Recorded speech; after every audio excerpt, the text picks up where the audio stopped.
آبنائے ہرمز کا کنٹرول پاکستان کے حوالے کیا جا رہا ہے، اور اس کے ساتھ ہی میں یہ بھی بتاتا چلوں کہ اسلام آباد میں ہونے والی وزرائے خارجہ کانفرنس میں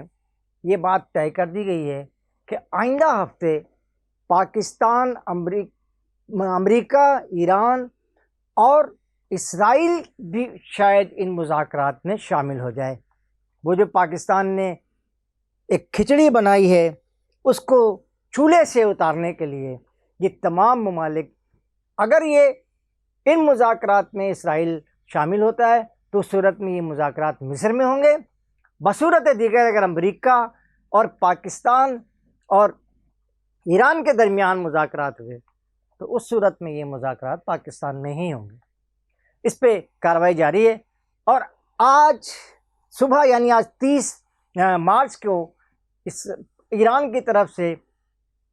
اسرائیل پہ جو حملہ کیا گیا انتہائی خطرناک کیا گیا، وہ اس کی کیا تفصیلات ہیں اس سلسلے میں آپ کو آگے بتاتا ہوں۔ اور یقیناً آپ سے گزارش تو کرتا ہی ہوں کہ چینل کو سبسکرائب بھی کر لیں، لائک بھی کر لیں، اور اس کو آپ وائرل بھی کریں۔ لیکن یوٹیوب کا بھی شکر گزار ہوں کہ انہوں نے انتہائی خوبصورت انداز سے ہماری ویڈیوز کو وائرل بھی کی ہے، اور اس پر ان کے جو کارکردگی ہے وہ بھی اچھی سے اچھی ہوتی جا رہی ہے۔ دوستوں، سب سے پہلے میں نے آپ کو بتایا کہ آبنائے ہرمز کا کیا مسئلہ ہے، یہ میں تھوڑی دیر کے بعد بتاتا ہوں آپ کو۔ لیکن آج صبح ایران کی جانب سے اسرائیل پر جو نئی لہر ڈالی گئی ہے، اس کے بعد اسرائیل میں انتہائی بہت زیادہ تباہی ہوئی ہے، اور یقینی طور پہ عام آدمی وہاں بھی متاثر ہوتے ہیں۔ خاص آدمی تو کوئی بھی نہیں متاثر ہو رہا ہے، لیکن ہاں عام آدمی کا اس وقت اسرائیل میں بھی جینا بہت مشکل ہو گیا ہے، اور بہت بڑی تعداد میں اموات بھی ہو رہی ہیں اور لوگوں کا نقصان بھی ہو رہا ہے، اور انفراسٹرکچر جسے کہتے ہیں، یعنی بنیادی ڈھانچہ جو ہے وہ بھی بہت تیزی کے ساتھ جو ہے نا ڈسٹرائے ہو رہا ہے۔ اس کے ساتھ ہی جو سب سے اہم خبر آپ لوگ سننا چاہتے ہیں کہ یہ جو اسلام آباد میں 3 ملکی وزرائے خارجہ جس میں پاکستان ایک الگ سے شامل تھا، اس میں ایران اور امریکہ دونوں نہیں آئے، حالانکہ دونوں کے وزرائے خارجہ تیار بیٹھے تھے کہ جیسے ہی آرڈر ملے گا وہ چلے جائیں گے، لیکن وہ نہیں آ سکے۔ لیکن اسی پروگرام میں یہ بات طے کر لی گئی ہے کہ آئندہ ہفتے اس مذاکرات کو دوبارہ کیا جا رہا ہے، اور ان مذاکرات میں اسرائیل کو بھی شامل کیا جائے گا۔ اب یہ ہوگا کیسے؟ اس میں ایک صورت تو یہ ہے کہ مصر نے یہ کہا کہ اگر اسرائیل ہوگا شامل تو یہ مذاکرات مصر میں ہوں گے، لیکن اس کے علاوہ ٹرکی میں اور پاکستان میں ہو سکتے ہیں، یعنی پاکستان کی جو پوزیشن ہے وہ اپنی جگہ،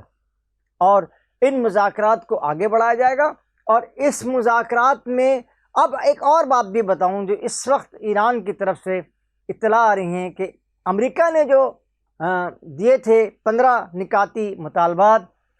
ٹرمپ کا کہنا ہے، جو آج ابھی تھوڑی دیر پہلے انہوں نے ٹویٹ بھی کیا، سوشل ٹویٹ پہ بھی انہوں نے اپنا یہ ڈالا کہ ان مطالبات میں سے بیشتر مطالبات جو ہیں وہ کسی نہ کسی انداز میں، اب یہ جو کسی نہ کسی انداز میں ہوتے ہیں نا تو یہ بڑے عجیب سے ہوتے ہیں، یعنی کسی نہ کسی انداز میں، یعنی جیسے میں نے آپ کو بتاؤں کہ اگر انہوں نے کہا کہ جی آپ ہمیں ہرجانہ ادا کریں، تو اس کا ایک سبسٹیٹیوٹ حل یہ تھا کہ ایران کی جو اثاثوں پہ انہوں نے قبضہ کر رکھا ہے اسے وہ چھوڑ دیں گے، اور کسی نہ کسی انداز میں ان کی جو تجارت پہ یہ پابندی ہے 45 ایئر سے 45 سال سے 45 ایئر سے جو پابندی لگی ہوئی ہے اس پابندی کو وہ ختم کر دیں گے۔ اس سے وہ اب یہ آبنائے ہرمز پہ کیا صورتحال ہے، اس پہ بتانے سے پہلے میں آپ کو یہ بھی بتاتا چلوں کہ امریکہ جو ہے وہ اب کسی صورت جو ہے وہ 6 اپریل سے پہلے حملہ امریکہ جو ہے وہ ایران پہ نہیں کرے گا، لیکن اس نے اسرائیل کو بھی بتایا ہے کہ اس حملے کو روکے۔ لیکن ایک جو خدشہ پیدا ہو گیا ہے وہ کنگ عبدالعزیز ایئرپورٹ، یعنی جو امریکی بیس تھی وہاں سے ایران پہ حملہ کرنے کی جو اجازت ملی ہے اس کو ایک خطرناک پیرا ہے، کیونکہ اس میں یہ طائف کے قریب ہے، اور ایران کے اور طائف کے درمیان جو اس بیس کے درمیان جو راستہ ہے وہ خانہ کعبہ کا ہے۔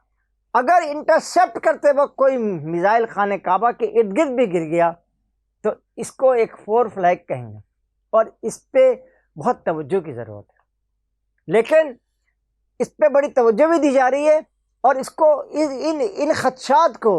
جو ہے نا یقینی طور پہ اسرائیل کے لیے بہتر ہوگا۔ ان کی عوام کی بات نہیں کر رہا، ان کی عوام تو بہت مشکل میں ہے، وہ ہمیشہ بڑے بڑے گھرانوں سے ان کا تعلق ہے، وہ یورپ سے یا روس سے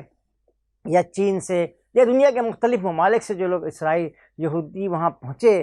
وہ اس وقت بہت مشکل میں ہیں اور وہاں سے نکلنے کی کوشش کر رہے ہیں۔ لیکن یہ جو فور فلیگ ایک وہاں بھی ہو رہا ہے، ایک سستان میں بھی میں نے بتایا ہے، اور ادھر بھی ہوگا۔ لیکن یہ جو بیچ میں اس کو سپتاس کرنے والے جو چند جملے محترم ٹرمپ صاحب بولا کرتے ہیں، جیسے انہوں نے تلبے چاٹے کا بھی کوئی لفظ استعمال کیا، کس کے بارے میں استعمال کیا؟ میں آپ کو بتاؤں کہ اس وقت دنیا میں اگر امریکہ میں کسی نے بہت بڑی انویسٹمنٹ کی ہے، سرمایہ کاری کی ہے، تو وہ ایک انڈیویجول شخصیت کی حیثیت سے بھی اور ایک ملک کی حیثیت سے بھی وہ محمد بن سلمان ہے۔ محمد بن سلمان نے تقریباً 10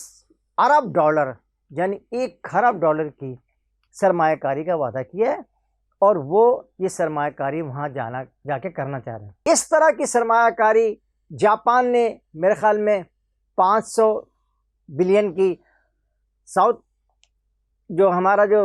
وہ ہے ساؤتھ کوریا جو ہے اس نے 350 ارب کی،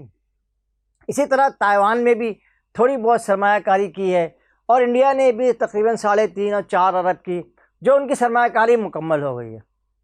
لیکن جاپان کی جو سب سے زیادہ ہے 550 ارب ڈالر کی ہے، اور اس میں مزید اضافہ بھی ہوگا، 650 ارب تک پہنچایا جائے گا، اور وہ جو ان کی کار بنانے والی کمپنی ہے اس نے وہاں پر انویسٹمنٹ شروع بھی کر دی ہے، بلکہ اس سے آگے بھی چلے گئے ہیں۔ لیکن جو سعودی عرب کے کنگ ہیں، کنگ سلمان، ان کے بیٹے محمد بن سلمان نے وہاں پہ 1000 ارب ڈالر کی سرمایہ کاری کا وعدہ کیا۔ یہ کوئی معمولی سرمایہ کاری نہیں ہے۔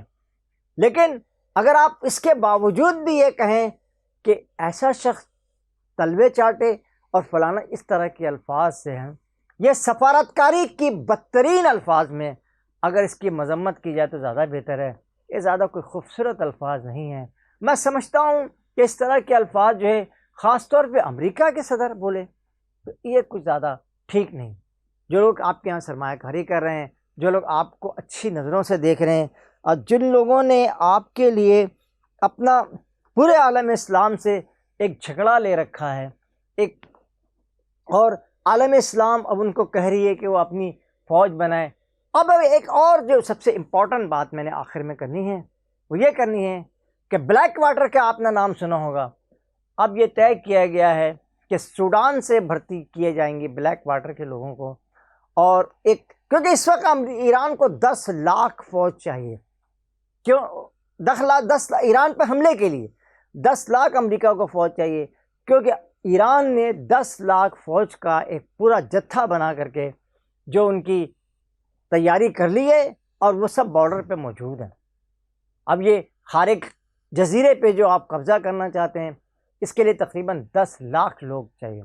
تو وہ بلیک واٹر سے انہوں نے کہا ہے، اور اب آپ شاید کچھ دنوں بعد یہ سنیں گے کہ بلیک واٹر آپ کو معلوم ہے کہ ایک پرائیویٹ سیکورٹی ایجنسی ہے، لیکن ان پرائیویٹ سیکورٹی ایجنسی کے لوگوں کو یعنی جو سپاہی ہوتے ہیں، جو وہاں کے کرنل، جنرل بھی اس میں ہوتے ہیں، جنرل اور کرنل جو بھی ہوتے ہیں، وہ سارے کے سارے جو ہے نا امریکی وردی میں ہوتے ہیں۔ تو اس لیے اس وقت جو صورتحال بلیک واٹر کی وجہ سے آپ کو پتہ ہے پاکستان میں بھی صورتحال خراب ہو گئی تھی۔ یہ اسامہ بن لادن کی ارسٹ کرنے کے لیے، ان کو گرفتار کرنے کے لیے، ان کی کھوج لگانے کے لیے وہ آئے تھے، لیکن آپ کو پتہ لاہور میں پھر انہوں نے ایک ایسی حرکت کی تھی جس کے بعد یہاں سے بلیک واٹر کو جانا پڑا۔ لہذا اس طرح کی جو صورتحال اس وقت پیدا ہو رہی ہے مشرق وسطیٰ میں، اور یہ ہم سب کے لیے خطرناک ہے۔ لیکن اگر آپ اعلیٰ قسم کی سفارتکاری کو دیکھیں تو وہ صرف پاکستان کر رہا ہے. اور اسی حوالے سے میں نے بتایا کہ پاکستان جو ہے وہ آپ نائے ہرمز کا، یہ جو میٹنگ ہوئی ہے وزرائے خارجہ کی، اس میں بڑی تفصیل سے اس میں بات ہوئی ہے. اور پاکستان کے پاس کہ پاکستان پہ نہ ایران کو اعتراض ہوگا، نہ امریکہ کو اعتراض ہوگا، نہ ہی